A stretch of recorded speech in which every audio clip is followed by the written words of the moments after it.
babes, welcome back. We love you, we see you, and honestly, if our lives had reunion hosts asking follow-up questions, we'd both be exposed within the first 5 minutes. Oh, literally within the first 2 minutes. I mean, if a producer sat me down and just asked for a timeline of my Tuesday, I'd be sweating. Right. You'd be pleading the fifth. Entirely. Yeah. My whole carefully curated illusion of being a functional adult would just completely unravel on national television. I would simply disintegrate on the couch. But Snark Squad, we are so incredibly happy you are here in the trenches with us today. I have a massive ice-cold espresso martini on deck right now. And thank God for that. Seriously, I know you have one too, bestie, because surviving this specific recap tonight, it requires caffeine to stay awake. Yeah, and alcohol to numb the secondhand embarrassment. Exactly. Plus serious emotional support to process what we just watched. So I am toasting to you, and I am toasting to us for simply surviving another summer. Cheers to that. Because honestly, the espresso martini is doing all the heavy lifting for me today. Life lately has just been a full-blown mess. Oh my gosh, a complete unscripted mess. We sit here analyzing reality stars, but like my own reality feels like a hidden camera show where I am just slowly losing my grip on basic logistics. Please do not even get me started on logistics. I am in a perpetual spiral just trying to maintain a baseline of existence. It is so exhausting. It really is. I'm trying to keep up with work. I'm trying to text my friends back in a time frame that doesn't scream, I forgot you existed. Which happens to me weekly. Totally. And I'm doing these mundane errands that never actually end. Plus, I'm actively pretending to have hobbies. Wait, what hobbies are we faking right now? I bought a phenomenally expensive tennis racket, babe. Oh, absolutely not. Have you used it? No. Have I stepped foot on a court? Absolutely not. But it sits by my front door, so when the delivery guy drops off my third takeout order, I look like a woman of leisure. That is incredible. A prop for the delivery guy. Right. Just feeling up for a casual match. But we have to talk about the laundry situation because it's no longer a chore. It is a hostage situation. My laundry pile is literally a sentient entity at this point. It is filed for squatters' rights. It's my permanent roommate. It really is a piece of abstract furniture in the corner of my bedroom. I swear it judges my time management every time I walk past it. We just have this silent agreement that neither of us will make the first move. I am living out of a basket of clean clothes that I simply refuse to fold. Because every weekend starts with this delusion, right? Yeah. Like this Pinterest-level ambition where I think I'm going to reset my life. Sunday night, you're the CEO of your destiny. Exactly. I'm meal prepping. I'm writing in a leather journal. And then by Wednesday afternoon, I'm ordering pad thai twice a day. And my kitchen looks like a crime scene. I find myself staring at the ceiling, wondering when adulthood became this never-ending admin task. Speaking of admin tasks, I need to rant for a second. We need to talk about the modern workplace and the people who actively request meetings instead of sending an email. Oh, I can feel your blood pressure rising already. Because it is psychological warfare, babe. If you schedule a 30-minute block to tell me something that could have been 2 bullet points, you are my sworn enemy. It is actual time theft. It is. And the absolute worst is the Slack message that just says, "Can we talk?" With zero context. I actively panic. My central nervous system just short circuits. Why do they do that? Just put the context in the message. My brain immediately assumes I'm being fired. I spend 3 hours dissecting every interaction I've had, wondering if I committed corporate treason. You sit there vibrating with anxiety for 2 hours, updating your resume in another tab.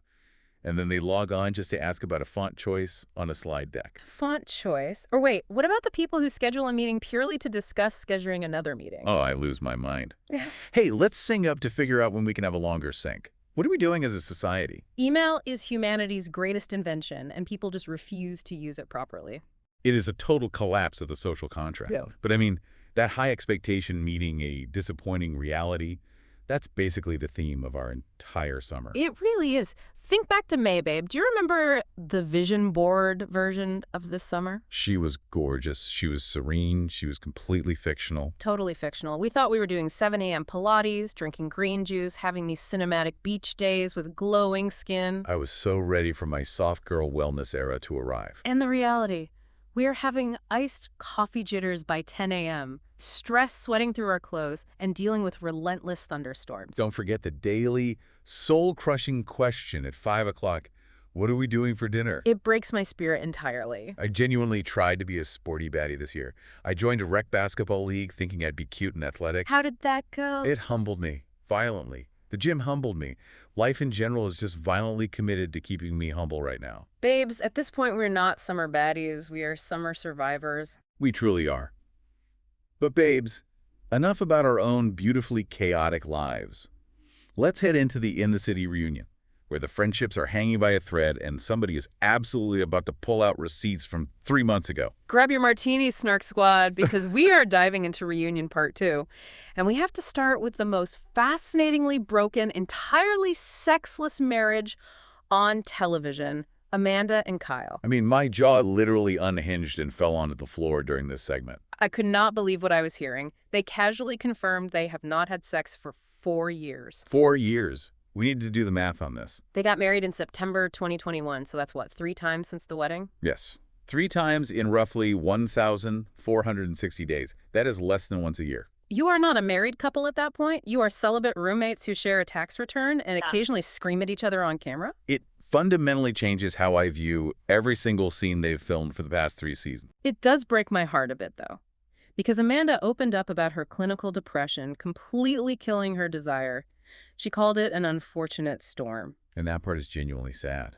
Depression is a thief. It really is. And she said when they did try, she just felt like a vessel for his pleasure. Yeah. No foreplay, no emotional intimacy, just this mechanical duty that has to be so isolating. I hear that, and I have empathy for the mental health aspect. But we have to counter that with the absurdity of staying in that dynamic for half a decade while selling a romance-adjacent lifestyle brand. Oh, the Loverboy irony is thick. Extremely thick. She says she feels neglected emotionally because he prioritizes the business. And what is Kyle Cooke's literal verbal defense to his crying wife? I screamed at my TV. He says, with his whole chest, that he bought her a book called How to Date an Entrepreneur. I frightened my neighbors, honestly. Your wife is saying she feels invisible, and your solution is a $20 paperback book from Barnes & Noble so she can learn to tolerate your neglect. It is staggeringly narcissistic. The shade of handing your wife a manual on how to cope with you being an absent partner. And he presented it like a grand romantic gesture. He really thought he did something there. But let me play devil's advocate on his psychology for a second, because you can see the disconnect. Okay, try to defend this. I'm not defending, just analyzing. Kyle operates on this hardcore provider mindset. To him, running the business, planning the dates, paying for the luxury apartment, that is his love language. He did aggressively mention he's paying for her health insurance post-separation. Exactly. In his capitalistic brain, financial stability is emotional investment. So giving her a business book was his emotionally stunted way of saying, please understand my brain, but they are just speaking totally different languages. Fair point on the provider complex. But we cannot let that excuse the cheating rumors. We have to pivot to the dark stuff. Oh my gosh, yes. Amanda dropping the bomb that he had an affair 3 weeks ago. Which he vehemently denied, of course. But his deflection is just Olympic-level gymnastics. Because right after that, they bring up him kissing Sally's neck at the premiere. And his excuse. I need you to break down the mechanics of this excuse for me, because I am lost. He claimed, with a totally straight face, that he was not kissing her. He was just eating berries off of Sally's neck. Who, in the history of human existence, leans over to casually eat fruit off a stranger's neck at a crowded industry party? What kind of berries were they? Did Sally have a miniature charcuterie board balancing on her clavicle? I am crying at the clavicle charcuterie. It makes zero sense. He just panicked and threw out a random noun to cover up a drunken makeout. But then it took a really scary turn. Kyle claimed Amanda nearly escalated an argument into a physical altercation. Over walking the dogs, right? Yeah, he woke her up early to walk the dogs, and he claimed she snapped and almost hit him. But the craziest part was Amanda's reaction. Smirk. We have to talk about the micro-expressions. That chilling, calculated smirk she flashed to the camera, she didn't deny it. She just sat back and said, well, more than name-calling is abuse. Which implies that because he calls her names, she's justified in getting physical. It is such a dark, toxic ecosystem. It's a masterclass in mutual destruction. She weaponizes his drunken memory gaps, and when he remembers something real, she plays the victim card with a smirk.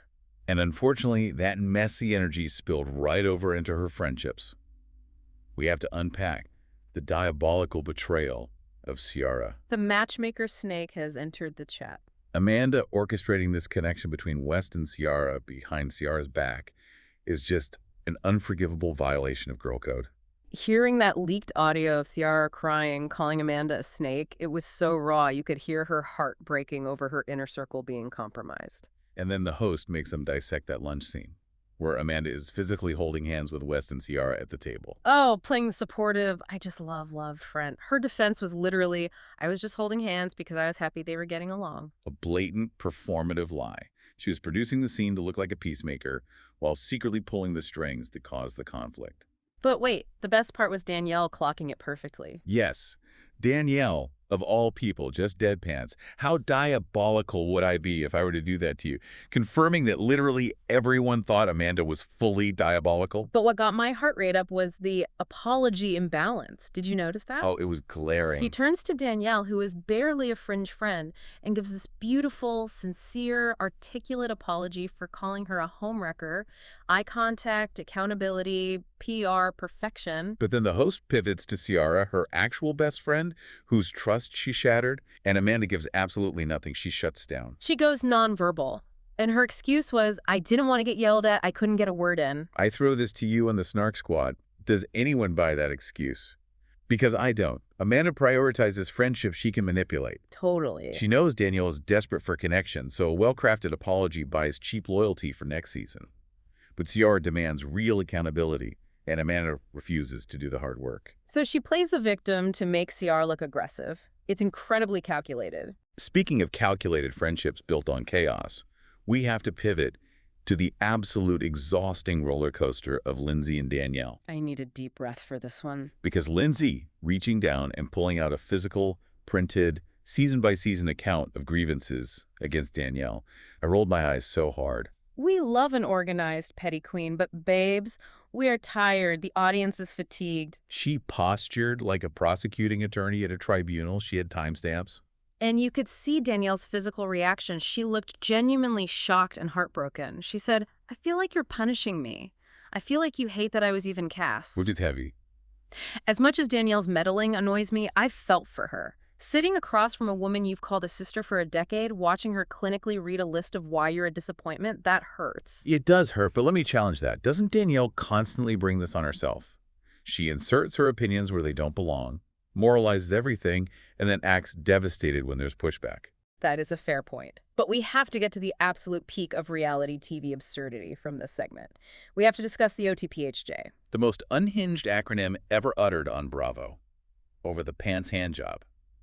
I cannot fathom that we spent premium national television airtime earnestly debating the logistics of an OTPHJ in the back of a moving Uber. The loyalty issues are so murky. Danielle had a brief fling with Carl years ago, and she feels betrayed that Lindsay allegedly administered this OTPHJ to him after a night out. And them debating if over the pants technically crosses the line of physical betrayal, the host earnestly asking for clarification on the friction mechanics, it was cinema. Pure cinema. But what really fascinated me was the resolution. Or lack of one. Oh, where they just suddenly stopped screaming and wiped the slate clean. Yes. After the laminated binder, after the Uber allegations, they just said, okay, we're good, no more negative energy. Do you buy this instantaneous healing? Honestly, I am just happy the screaming stopped because I had a migraine, but no, I view it with extreme skepticism. It was a business transaction. You don't bring a binder of grievances to a reunion and then heal in 20 minutes. They hit the reset button to secure their contracts for next season because they know the audience is tired of this fight. That's cynical, but probably accurate. But you know what reconciliation I am fully, unapologetically joyful about? Lindsay and Yvonne. Ugh, here we go. No, seriously. They completely mended their bond after that disastrous wedding dinner fallout. And the difference is they did the messy work off camera. They didn't wait for the reunion. Oh, please. Are we seriously not going to dissect Lindsay's bizarre claim that they are now essentially in a throuple? I think it's sweet. She literally stated she, Yvonne, and Yvonne's husband, Nick, are a throuple because they communicate 100 times a day. And Nick, bless his terrified heart, chimes in and says they're closer than sisters. It's supportive. Nick is being held hostage by Lindsay's intense friendship demands. He is a casualty of her need for constant validation. I totally disagree. I love women supporting women and dragging the husbands into the hype squad. But while Lindsay is building her throuple empire, we have to talk about Danielle's partner, Eowyn. Eowyn is the absolute worst element of this cast. I am officially dragging him. Because he's just sitting in the secondary seating area, literally muttering insults under his breath like a supervillain. He carries this insufferable air of thinking he's morally above reality TV. He admitted he was vague about his divorce timeline because he didn't trust the drama-hungry group. Which is wild because you signed a contract to be on a drama-hungry show. Exactly. You are financially compensated to be messy. You don't get to cash the check and act like you're on a prestige HBO drama while sitting next to a conversation about an OTPHJ. The cognitive dissonance is staggering. But wait, let me play devil's advocate. Isn't he basically just doing what the audience does? We sit on our couches, drink martinis, and call them idiots. Why is he the villain for breaking the fourth wall? That's a fun theory. But it falls apart because of the social contract of being a cast member. Your job is to engage in direct conflict. Right. If you think someone is foolish, confront them on camera. Yeah. Eon was cowardly. His hot mic picked him up, calling Yvonne and the women fucking idiots under his breath. Yeah, it was dark. If you're going to insult the founder and CEO of a company, which Yvonne is, say it with your chest on the mic. Don't sit in the back row whispering profanities because you're afraid of a fair fight. Okay, you convinced me he violated the ecosystem. He's a flop. But you know who absolutely earned their paycheck? Gavin. Gavin is the undisputed MVP of Part 2. He flawlessly exposed the behind-the-scenes fakery of Whitney and Kenny. He just casually called them out for projecting this Instagram-perfect relationship on camera while fighting constantly behind the scenes. Gavin understands the assignment, and it landed perfectly because we all already felt it. You could see the toxic tension leaking through their curated facade all season. It was so uncanny. And how did Kenny react when Gavin shattered the illusion?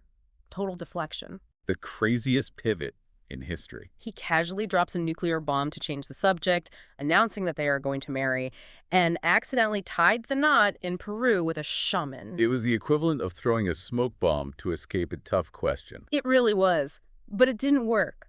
The host reeled it back in and shifted to Whitney trying to backtrack that horrific single mom card comment she made to Lexi. All that was so satisfying. Whitney tried to spin it like, I just meant she acts entitled, not the single mom part.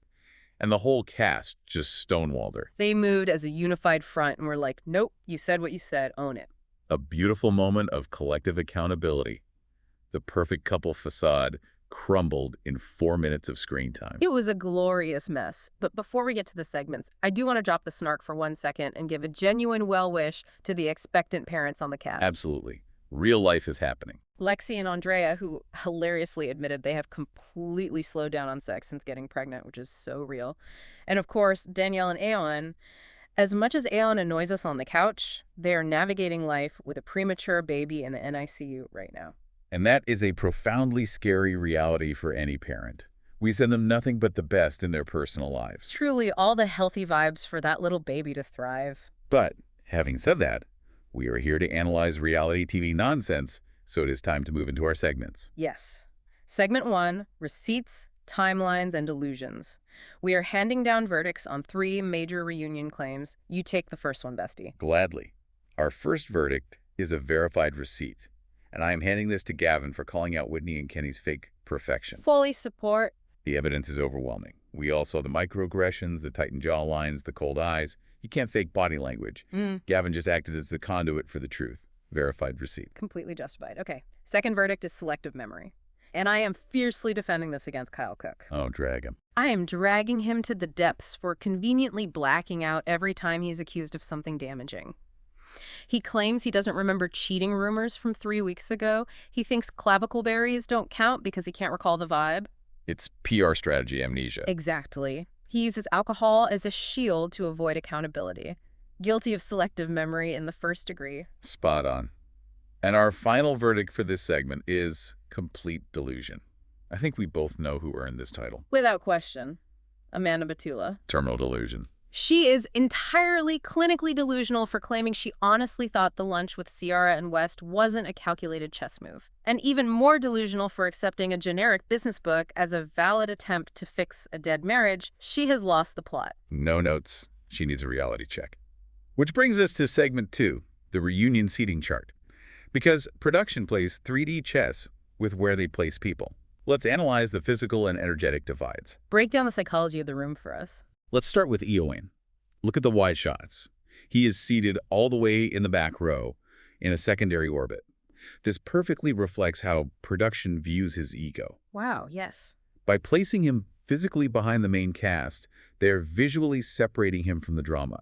They're essentially saying, you refuse to play the game. Fine, sit in the bleachers. It highlights his irrelevance to the main narrative. That is a brilliant special read. And let's look at Amanda. She was on the inner seat on the right couch, forcing her to look past her enemies to interact. And she used that distance perfectly. She did. She acted so incredibly sweet and soft-spoken to the outer circle people seated further away, like Danielle.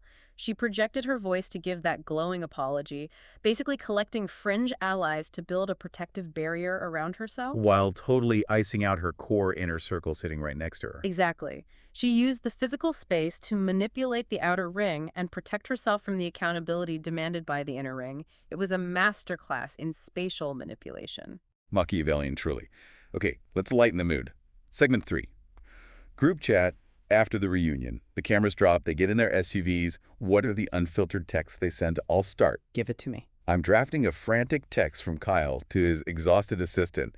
Hey man, rough day. I need 500 copies of How to Date an Entrepreneur shipped to the new apartment immediately. Also, quick question for a project. Are blueberries generally considered romantic? Let me know ASAP. I am dying, the PR panic. Okay, here is mine. A deeply unhinged text from Lindsay to the new Soulmates group chat with Yvonne and Nick. Oh, poor Nick. Hey, Thruple, we survived. Just ordered matching monogrammed silk pajamas for the three of us. Also, adding OTPHJ to my band acronyms list for 2027. Can't wait to sleep right in the middle of your bed tonight. Love you. Nick is reading that in the dark, absolutely terrified, realizing he accidentally adopted a reality star. Okay, one more. Huh. A cold, calculated text from Ciara to the girls' chat, intentionally excluding Amanda. What does it say? Listen up, ladies. If one more person tells me they are just giddy around my toxic ex, I'm going to buy a gallon of gasoline and burn this city to the absolute ground. Do not test me this summer. Zuxo. Verified receipt on that tone. She has reached her limit. All right, final segment. Where do they go from here? Rapid fire predictions for next season. Which friendship actually recovers? You're optimistic here. What's your pick? Lindsay and Yvonne. I believe in the repair because they did the grueling work off camera before the reunion. They didn't save it for a TV moment. They had the ugly talks in private, which shows foundational respect. They'll be solid. I agree. The off-camera work is the key there. Okay, who will still be actively fighting next season? Amanda and Ciara, without a shadow of a doubt. Entirely. That betrayal cuts way too deep into their sisterhood. Amanda refuses to take real accountability, and Ciara is too smart to let her back in without it. We're going to watch a freezing Cold War play out in the background of every event next year. Okay, next prediction. Who came out looking the best? Gavin. Hands down. He played the sniper from the side perfectly. He asked the messy questions the audience wanted, exposed Whitney and Kenny, but did it with a smile and didn't get his hands dirty. He secured his spot without alienating the room. So true. Okay, who desperately needs a PR-trained best friend before they film again? Wayne. Oh my gosh, somebody in his camp, please teach this man media literacy. Muttering profanities on a hot mic is career suicide. You cannot act like a comment section troll when you get a 1099 from the network. He needs a handler with a spray bottle of cold water just off camera to spritz him when he starts whispering. Okay, last one. Give me one completely ridiculous prediction that somehow feels possible. Okay, hear me out. It sounds ridiculous, but behavioral patterns track. Kyle and Amanda are going to hook up post-reunion. Wait, what? Not because they love each other. They're going to hook up out of sheer toxic habit solely to make Wes jealous and reassert dominance over the group. Oh my God, the psychology of that is terrifying. But you might be right. Right. Their marriage is in shambles, they resent each other, but they hate losing control of the narrative even more. So they'll fall back into their most toxic pattern for one messy night just to remind everyone they are the chaotic center of gravity. I can literally see the orchestrated paparazzi photos outside a club right now. I am marking my calendar for the fallout. Snark Squad, my heart rate is dangerously elevated. We have officially unpacked the madness. But before you go back to your beautiful, chaotic logistics, we need answers from you. Drop into the comments or our DMs. What specific soul-crushing meeting should have been an email for you this week? Please validate our corporate rant. We need to know we aren't alone. And be radically honest. Are you thriving this summer, or are you just surviving in the trenches with us? And finally, which reunion moment had you yelling at your TV? Was it the entrepreneur book? The clavicle berries? The OTPHJ? Let us know your verdicts. Thank you so incredibly much for hanging out with us, drinking martinis, and surviving this chaos. We appreciate your time and your snark more than you know. Please remember to subscribe, leave a review, only 5 stars, please. We are emotionally fragile. Yeah. And share this recap with another reality TV loving babe who needs a good spiral. Stay messy, stay fabulous, and we'll see you on the snark side.